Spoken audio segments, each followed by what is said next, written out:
রাধে রাধে প্রিয় বন্ধুরা, সবাই কেমন আছো? আশা করেছি সবাই অনেক ভালো আছো, আর আমি অনেক ভালো আছি রাধারানীর কৃপায়।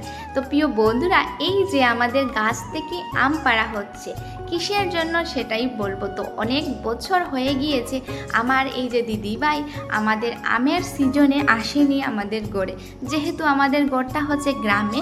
তো আমাদের গড়ে সবগুলো রয়েছে আম, কাঁঠাল, ফলফসারি, তারপর এই যে গ্রামে থাকার আনন্দ। তো ওরা বিয়ের আগে তো অনেক গাছ থেকে আম পেড়ে খাওয়া দাওয়া করতো, আর এখন বিয়ে হওয়ার পর প্রতিটা মেয়েরই জীবনটা আলাদা হয়ে যায়, যেহেতু বাচ্চা, তারপর আলাদা সংসার, সব কিছু আসে। তার জন্য এতটাই বাবার ঘরে আসা হয়নি, আর ওরা ঘরে কমই থাকতো, কোয়ার্টারে থাকতো।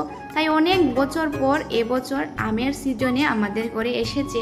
তো কি আনন্দ হচ্ছে সেটা বলার আর কিছু নেই। তো অনেকগুলো আম পাড়া হচ্ছে, নিচে জলের মধ্যে আমার ভাই রয়েছে, ও আম পেড়ে দিচ্ছে, আর উপরে আমরা কি হাসি করছি। তো দেখতে থাকো। আর গ্রামে থাকার আনন্দটা কি যে ভালো লাগে, তোমাদেরকে কি বলবো, যে গ্রামে থাকে সেই জানে। তো এখানে আমরা অনেক আনন্দ করছি। তারপর আমিও গাছ থেকে অনেকগুলো আম পেড়েছি, আর আমার বোনের কাণ্ড দেখো কী করছে, এত এত হাসি পেয়েছে কি বলবো তোমাদেরকে। তারপর আমি চলে গেলাম গাছের উপরে, আর এখান থেকে অনেকগুলো আম পেড়েছি। তো আমগুলো পেড়া শেষ হওয়ার পর মোনাকে নিয়ে জলে নামা হলো, ও সাঁতার কাটবে বলে। তারপর আমরা স্নান করে রেডি হয়ে বেরিয়ে যাচ্ছি। কোথায় যাচ্ছি সেটাও বলবো তোমাদেরকে। যেহেতু আমরা ভাই বোন 5 জন, তো 5 জনের মধ্যে 3 বোনের বিয়ে হয়েছে, আর এখন আমরা যাচ্ছি আমাদের বোনের ঘরে। তো যেহেতু আমাদের ঘরটা হচ্ছে কাটলিচড়া স্বপনপুর, আর আমার দিদির ঘরটা হচ্ছে কাটলিচড়া ওই হসপিটাল রোডের মধ্যে, তো সেখানে আমরা যাচ্ছি। তো এই যে ঘর থেকে সবাই বেরিয়ে পড়েছি, আর এখানে কিছু কেনাকাটা করলাম। তো আমাদের ঘর থেকে একটু বেরিয়ে পর এই যে আমতলা বাজার আসে, তো সেই বাজার থেকে আমরা কিছু মনার জন্য কেনাকাটা করলাম।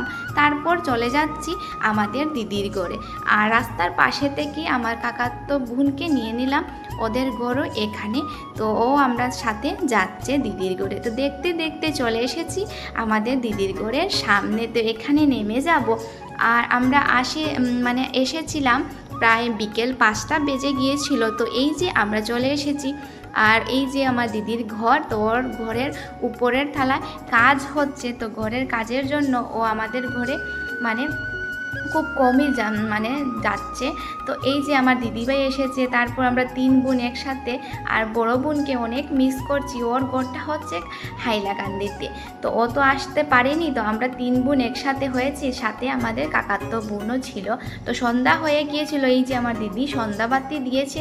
তারপর বাচ্চাদেরকে খাওয়া দাওয়া দিবে, যেহেতু বাচ্চারার মন, ওরা ম্যাগি খাবে। তো এখানে দিদি ম্যাগি বানাচ্ছে, আর তারপর চিড়ে ভাজা করছে।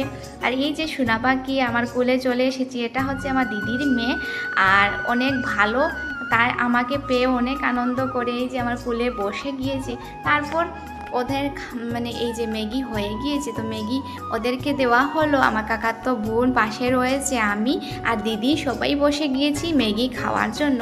তো আমরা এখানে ম্যাগি খাচ্ছি। তারপর রাত 10টা বেজে গিয়েছিল, তো খাওয়া দাওয়া করে আমরা ঘরে চলে এসেছি। তো অতটুকু ছিল, সবাই দেখতে থাকবে।